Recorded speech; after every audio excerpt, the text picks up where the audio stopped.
Friends, my self doctor Rajni Gupta from Sandhya Raman Aadhaar foundation. आज जो हम टॉपिक डिस्कस करेंगे हैं वो है एनीमा। किस किस डिजीज में हम एनीमा को दे सकते हैं। एनीमा एक थेरेपीज रहती है जिसमें हम अपनी बॉडी की जितनी भी इम्प्योरिटीज हैं उनको थ्रू रेक्टम कैनाल के थ्रू बाहर किया जाता है।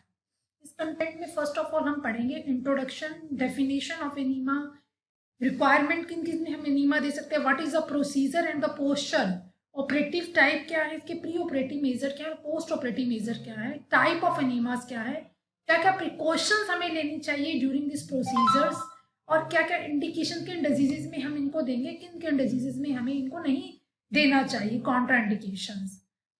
एनीमा आयुर्वेदिक थेरेपीज और नेचुरोपैथी दोनों में ही प्रैक्टिस किया जाता है, जिसमें मेडिसिन के द्वारा एनल कैनाल से मेडिसिन को इंड्यूस किया जाता है। And enema is a procedure of introducing liquid into the rectum and the colon, जिसमें liquid in the form of water हो सकता है, इन द फॉर्म ऑफ कोई ऑयल हो सकता है, इन द फॉर्म ऑफ कषायास हो सकते हैं। अब एनीमा की जो साइंस है फ्रॉम द 17 to 19 सेंचुरीज जो है, हम सबसे पहले एनीमा बैग्स को यूज करते थे। उसके बाद इसको मॉडर्नाइज तरीके से किया गया, तो इसके लिए सिरिंज को यूज किया जाता है। इट इज अ ब्रास की सिरिंज रहती है, स्टील की सिरिंज रहती है, और आजकल डिस्पोजेबल प्लास्टिक की सिरिंज को भी एनीमा दिया जाता है। इससे एनीमा के लिए एनीमा ट्यूब्स भी होती हैं। First is the definition of enema. Enema is a method of treatment in which the liquid is introduced from the rectum canal and the anus के द्वारा एनीमा को इंड्यूस्ड किया जाता है, जिससे हमारी पैरास्टैटिक मूवमेंट्स बढ़ जाती है और बॉवल जो है एकदम से फ्लश आउट हो जाता है। अगर कोई क्रॉनिक कॉन्स्टिपेशन है किसी को, तो एक बार एनीमा देने से उसके जितने भी इंटेस्टाइन्स है उसकी क्लींजिंग होके वो बाहर निकल आता है। इसमें क्या क्या रिक्वायरमेंट्स रहती है। First is a standard enema tube हमें चाहिए होती है, एनीमा का एक पोर्ट चाहिए होता है, रबर एनीमा कैथेटर चाहिए होता है, और लिक्विड चाहिए होता है। फर्स्ट ऑफ ऑल हमने क्या क्या प्रोसीजर करना है। Lie down on a hard bed, patient को एक हार्ड बेड पे लेटा देना है। फिर उसके हमने buttocks should be higher than the rest of the body, उसके बटक्स थोड़े अप होने चाहिए रेस्ट ऑफ द बॉडी से। Enema bag with water should be suspended from 3 feet height से हमें इसको इंड्यूस्ड करना होता है। नोजल लेना है जिसको हमने रेक्टम कैनाल के अंदर इंड्यूस्ड करना है। ओपन द स्टॉप कॉक, जैसे हमारे एनीमा का प्रोसीजर करने के लिए क्लॉक रहेगा, उसको हमें एक्सपेल करना है और पेशेंट को लेफ्ट लेटरल पोजीशन पे लेटाना होता है। उसका एक हैंड डाउन होना चाहिए, लेफ्ट साइड पे लेटेगा, और फिर उसकी एक लेग को हम ऊपर की तरफ लेके जाएंगे, नीचे का लेग जो है स्ट्रेट रहेगा। इस पोर्शन में लेटा के हम एनीमा जो है इंड्यूस कर देते हैं। इसके बाद पेशेंट को बोला जाता है 10 मिनट तक वो ब्रिस्क ब्रीथ लेगा और रिलैक्स करेगा अपनी बॉडी को। टाइप देखेंगे according to the size, according to the temperature and according to the ingredients. According to the size enema port जो एनीमा जो होते हैं, स्मॉल एनीमास भी दिए जाते हैं और लार्ज एनीमास भी दिए जाते हैं। अकॉर्डिंग टू अगर हम टेम्परेचर पे देखेंगे तो कोल्ड वाटर का होता है, न्यूट्रल वाटर का होता है, आइस कोल्ड वाटर एनीमा होता है, वार्म वाटर एनीमास होते हैं। According to the ingredient, water enema, neem water enema, butter milk enema, coffee enema और रेक्टल ड्रग एडमिनिस्ट्रेशन। सबसे पहले हम इसमें वाटर एनीमास देखेंगे कि किस तरह से हम वाटर के एनीमा को देंगे। वाटर को लेंगे, उसको ल्यूकवार्म करेंगे, उसमें हल्का सा सॉल्ट इंड्यूस करेंगे, 5 to 7 ग्राम तक हम सॉल्ट इसमें ऐड ऑन कर सकते हैं, और उस सॉल्ट को हम इंड्यूस करेंगे। सेकेंड आता है हमारा नीम वाटर एनीमा, जिसमें नीम की लीव्स को लेके इसको वाटर में बॉईल किया जाएगा, अच्छे से बॉईल करके हम फिल्टर करेंगे, फिर इस एनीमा को इंड्यूस करेंगे। And enema might to be used to clean the colon of feces, first to help increase the rate of absorption in the rectal administration of dissolving drug. Precaution क्या क्या लेनी है। Air bubble should be removed, जब भी हम enema देते हैं उसको हल्का सा प्रेस करेंगे तो आगे के बबल्स जो है वो रिमूव होने चाहिए। Deep breathing should associated the entry of water, हमें डीप ब्रीथिंग लेनी है जिससे हमारे वाटर की एंट्री हो जाए। Proper lubrication should be utilised.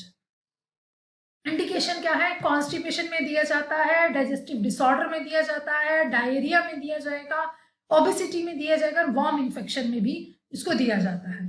Contra indication किस किस डिजीजेस में हम नहीं देंगे। जहां पे ब्लीडिंग बहुत ज्यादा हो रही है, ब्लीडिंग पाइल्स की दिक्कत है, acute inflammation of the colon की प्रॉब्लम है, अल्सर्स की प्रॉब्लम हो रही है, प्रेगनेंसीज में हमें एनीमास नहीं देने चाहिए, और रेक्टम मैलिग्नेंसीज में हमें एनीमास नहीं देने चाहिए।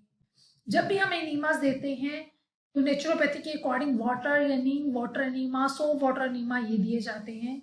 इसमें 2 ही प्रिकॉशंस हमने रखनी है। एक तो एनीमा देते वक्त हमारी पोजीशन पेशेंट की कैसी है, सेकंड उसको डीप ब्रीथ के लिए बोलना है, और एनीमा देते वक्त कोई भी एयर बबल जो है वो अंदर इंड्यूस नहीं होना चाहिए। एनीमा देने के बाद इमीडिएटली ही पेशेंट को एक्सपेल हो जाता है और कुछ ही टाइम में उसको मोशन क्लियर हो जाता है। एक्शन ऑफ एनीमा क्या है, जैसे हमने सॉफ्ट वाटर एनीमा या वाटर एनीमा को इंड्यूस्ड किया, ये हमारे रेक्टम से कॉलोन में आके कॉलोन की पैरास्टैटिक मूवमेंट्स को इंक्रीज कर देता है, जिससे सिग्नल्स हमारे ब्रेन में तक पहुंचता है और ब्रेन से सिंपैथेटिक पैरासिम्पैथेटिक वर्क जो नर्व्स निकल रही हैं, नर्व्स जो एक्टिवेशन करती हैं, वो नर्व एक्टिवेट करके जितना भी मोशन स्टक हुआ होता है उसको एक्सपेल कर देता है। अनीमा हम बॉडी को डिटॉक्सिफाई करने के लिए भी रेगुलर अनीमास दिए जा सकते हैं या 1 वीक में एक बार भी अनीमा दिया जा सकता है। अनीमास देने के बाद बॉडी को लुब्रिकेशन करने के लिए हम ऑयल अनीमास भी प्रेफर करते हैं। ये आयुर्वेद के हिसाब से देखें तो 3 तरह के एनीमास होते हैं। फर्स्ट इज अनुवासन बस्ती, अस्थापना बस्ती एंड मात्रा बस्ती। मात्रा बस्ती में जो एनीमास दिए जाते हैं वो रेगुलर कभी भी कोई भी रेगुलर ले सकता है, उसमें कोई कॉन्ट्राइंडिकेशंस नहीं होते, किसी भी टाइम पे दिया जा सकता है। सेकेंड थिंग जो होते हैं अनुवासन बस्ती, दैट इज ऑयल एनीमा, जिसमें ऑयल की डोज जो है 70 to 80 ml तक ऑयल ल्यूकवार्म करके इंड्यूस किया जाता है, उसके बाद ये एक्सपेल हो जाता है। थर्ड तरह की जो एनीमा रहते हैं दैट इज अ कषाय एनीमा, जिसमें हमें मधु सेंधव इन सब चीज़ों को मिक्स करके डालना होता है। मधु सेंधव को मिक्स करके टिचुरेट करना है, उसके बाद कषाया को बना के इसको टिचुरेट करना है, स्नेहन को उसमें डाला जाता है। तो ये प्रॉपर एक फॉर्मेशन होती है, अकॉर्डिंग टू डिजीज कषाय बस्ती बनाई जाती है।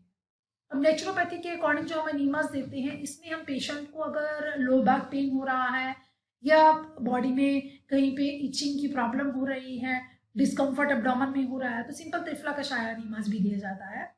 त्रिफला में 3 इंग्रेडिएंट्स रहते हैं, हरड़, घेड़ा और आंवला। इनको 5-5 ग्राम, 15 ग्राम हो गया, 15 ग्राम हमने बॉयल करना है इसको 250 ml ऑफ वाटर में। जब ये अच्छे से बॉयल हो जाए, अप्रॉक्सीमेट 200 ml तक ये रह जाए, तो इसको डायरेक्ट हम रेक्टम कैनाल में इंड्यूस कर देंगे, जिससे ये रेक्टम कैनाल से एकदम से एक्सपेल करेगा दोषास को और पेशेंट को जो पेन है वो उसका सबसाइड हो जाएगा। इस तरह से त्रिफला कषाय एनीमास है, नीम पाउडर एनीमा है, सॉफ्ट वाटर एनीमा है, सिंपल प्लेन वाटर में सॉल्ट डाल के एनीमास दिया जा सकता है, या सिंगल ड्रग्स को चूज करके भी हम एनीमास जो है वो पेशेंट को दे सकते हैं, जिससे उसकी बॉडी का पेन रिलीज हो जाएगा और बॉडी जो रिलैक्स हो जाएगी। कॉन्ट्रैक्ट इंडिकेशन जो हमें एनीमास में नहीं देनी है, दैट इज हमने डायरिया के पेशेंट्स को एनीमा हम दे सकते हैं, बट जहाँ पे ब्लीडिंग हो रही है, ब्लीडिंग पाइल्स की प्रॉब्लम है, वहाँ एनीमा नहीं देना है। जहाँ पे अल्सरेटिव कोलाइटिस टाइप में पेशेंट को बहुत ज़्यादा एक्सेसिव ब्लीडिंग हो रही है, उसमें हमें एनीमास नहीं देना है। और प्रेगनेंसी में 8th मंथ के बाद ही एनीमा इंडिकेटेड है, उससे पहले एनीमास नहीं दिए जाते हैं। Thank you friends. अगर आपको इस एनीमास के दौरान कोई एनीमा की ट्रीटमेंट्स में कोई भी डाउट हो तो आप नीचे दिए गए नंबर्स पे कमेंट कर सकते हैं।